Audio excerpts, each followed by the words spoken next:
super fun, awesome, happy time. The neck is so long. Oh my god, it's so long. Could it possibly get any longer? Pedal show, my name is Gabor.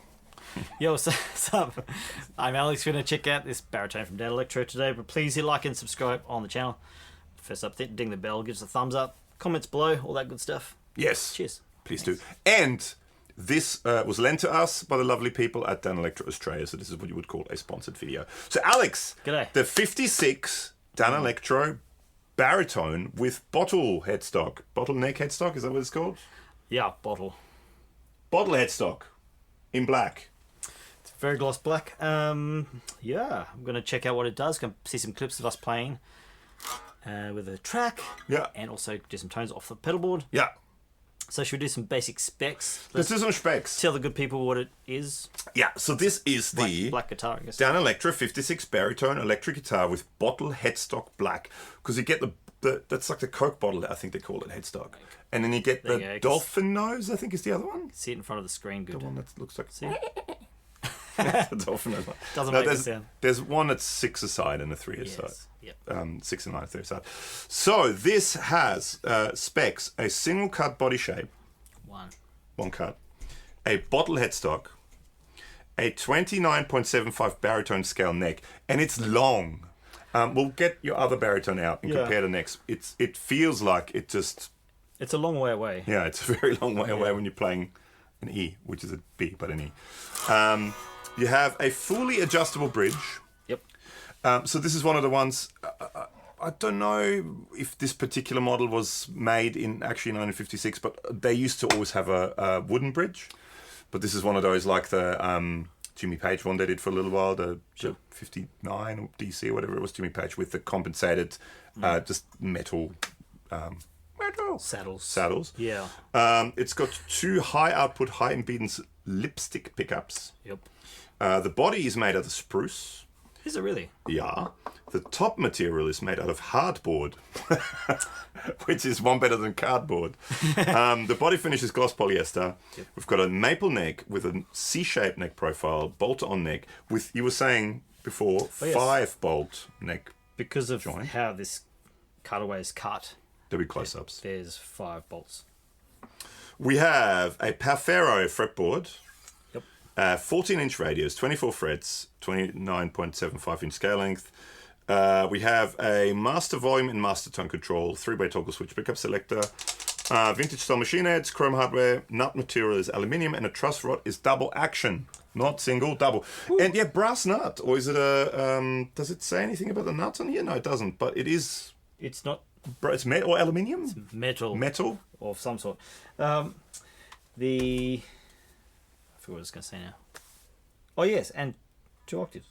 Yeah, 24 frets. Yeah. Yep. Yeah. So, playing-wise, feel-wise, the neck has some chunk to it. I think it has to when it's that big. Yes.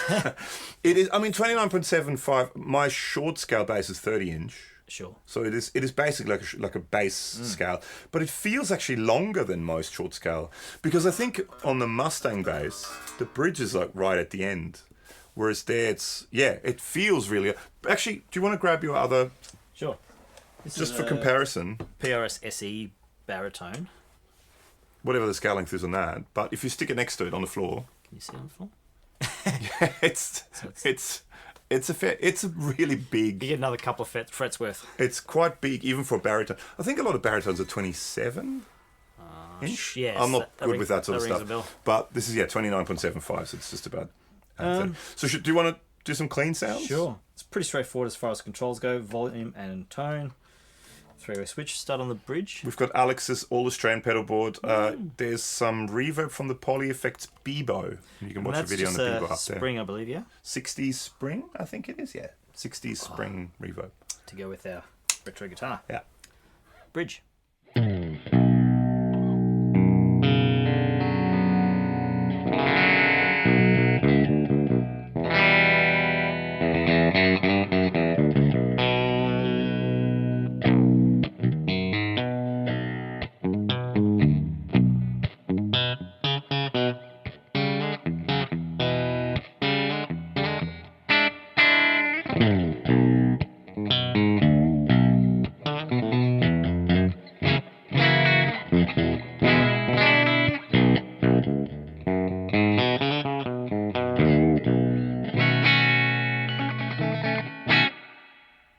Sounds good.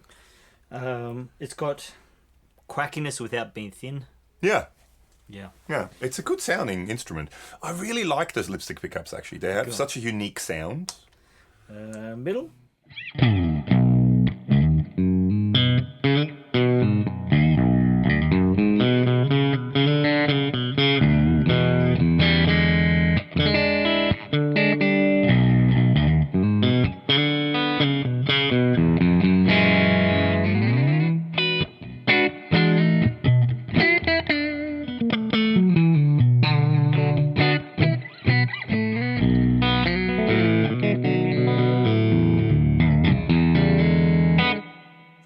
Middle. I like the middle position on this. I find often with baritones, especially the neck, can be often a bit dark, and the middle, because it's a bit bright as it is, it kind of makes the notes pop a little bit more. Should we try the neck? Neck. Neck. Neck. Neck.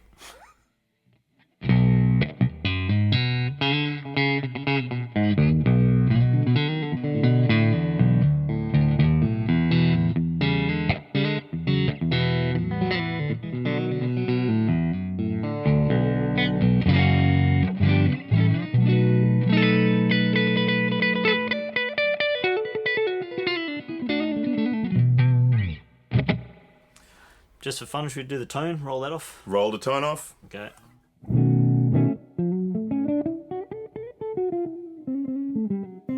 Hang on. Keep the roll off.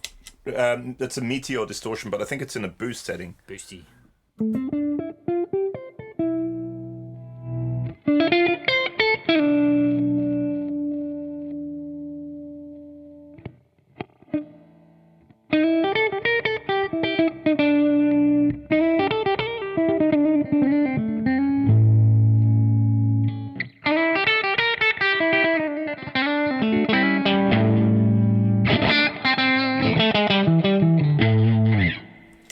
So that was just a clean boost. It's a good sounding instrument. Should we hear a clip? Clip. Clip.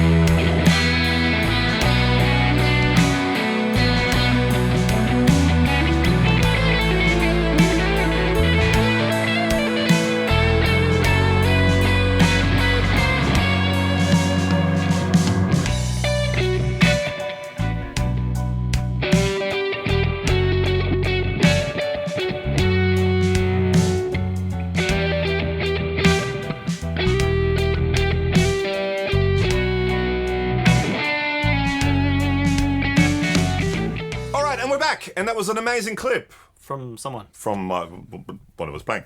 All right, now we're back with some driven sounds. Let's check out some driven sounds. So we're going to use the Soundbox Workshop 22.7. And we're doing, there's a video for it up here. And right-hand side to begin with. So this is the clean sound again.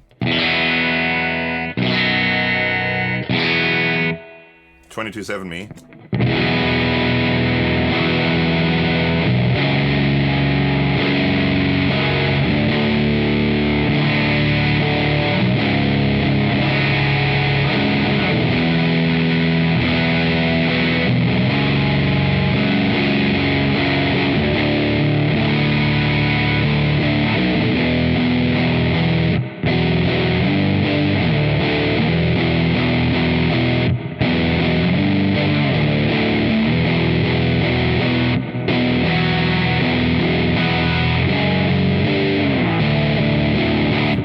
On that guitar. It's quite a stretch.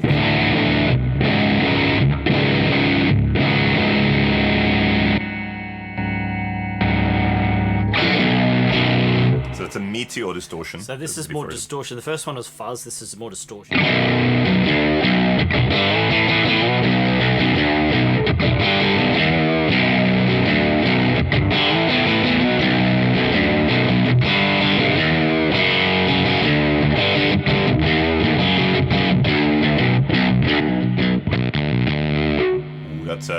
Fuzz face. Fuzz face. Arbitrary fuzz, but Dazetronics.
There's a funny note in there.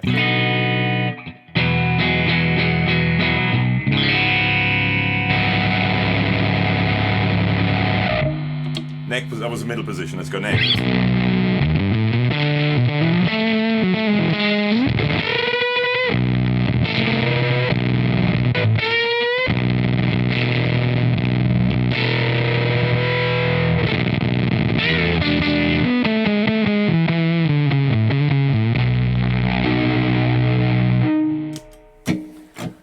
Very cool. Well, that's distortion sound. Okay, thoughts, Alex? 2 cents. It's pretty cool. Like just the can you fit it in the screen? Now, yeah. If we didn't mention, if you haven't seen one of these in person, the sides are actually bound with like a vinyl, like a softish Yeah. vinyl. Just looks alone. It's pretty cool and retro. Yeah, with that sort of sparkly, somewhat. Oh, no, it's not really sparkly, is it? It's just very black. None more black. No, it doesn't get any. And this is a clear pick guard that sort of sits on top of it. I think they always look good, Yeah. Danelectros. Yep. Pots feel like there's a bit of weight there. They feel substantial. Yep. Switch feels substantial. Neck feels nice, no sharp frets. Feels very flat. The Is it fretboard. 14 inch? Yeah. You can feel that it is flat. And because it's semi-hollow, I think, they are quite light too. Yep. Or quite chambered. The hardboard. Hardboard. Hardboard on top. Whatever hardboard is. But yeah, I like it. I think that it's a good guitar. They have a really unique voice. Yes. That it sounds different to your baritone. It sounds different to my baritone at home. They have their own voice, and I think if you're after sort of authentic spaghetti western sounds or authentic kind of pop fiction-y kind of sounds with a baritone, You can also do that. this is what was used. This kind of stuff. Or the heavy doom thing. That'll do that The too. heavy doomy stuff, it will do that too. Yeah. Also, because with those single coil pickups, there's not too much bottom end, so all the fuzz stuff doesn't get too blown out and messy. The Except bottom for end, the fuzz face one. except for the fuzz face. That always does, though. That's its thing. But yeah. So you can probably use it with a band without just being annoying the bass player. Yeah. Yeah. There's some interesting cool clarity on this. No, I like him. I've always had a thing for Danelectro guitars, so this is really cool. I'm not sure if there's anyone that doesn't like them. They're very likable. Do you like him? They're almost like cartoon guitars. A little bit. Well, they are. I mean, they were in their day, in the 50s. They were super cheap, budget guitars Hardball. made out of. Well, I think at the time they were made out of the first sort of type of laminate sort of MDF style wood. Yep. And I think a lot of it was in these department stores. They started making cheap kitchen benchtop material. And I think this was originally that sort of stuff, that laminated kitchen benchtop material. And they made guitar bodies out of that same sort of thing, which is, I think, one of the reasons they had the vinyl on the side, because it was the open side of that that particle board, the open part, and they covered it so it wouldn't swell up. Because I think also if you paint it, the paint kind of goes in it. Yeah, it's very porous, that. So I think that's why originally they put that stuff on the side. Don't correct me. I mean, please correct me if I'm wrong, but I think that's what it is. Anyway, so that's the Danelectro 56. Yeah. Super duper, uber duper long neck. I mean, just to again show you, this is a normal Danelectro. It's almost comical. Dwarfs. I mean, that's on the up there somewhere. Really? So yeah, it's a huge neck. That's the first thing I that sort of struck me when I got the guitar out. It's like that. It doesn't end. It's a long way away. There's links to below to socials and a podcast. Check those out if you got a second. Please do. Yeah, leave us a comment. Do you have one? Please do. Obviously been around for a long time. Yeah. But it's the first time we've got to get our hands on some. Yeah, let us know what your thoughts are, and if there's any particular models maybe you want us to do. Maybe Danelectro can hook us up with that. Heck, they may hook us up. Heck, I'll be keen to try out a long horn. Yeah, not a long neck. Hey, thanks for hanging, and thanks again to Danelectro Australia, and thanks for watching. You, no, not you. You. Bye. No, not you. You. Shut up. Bye. Bye.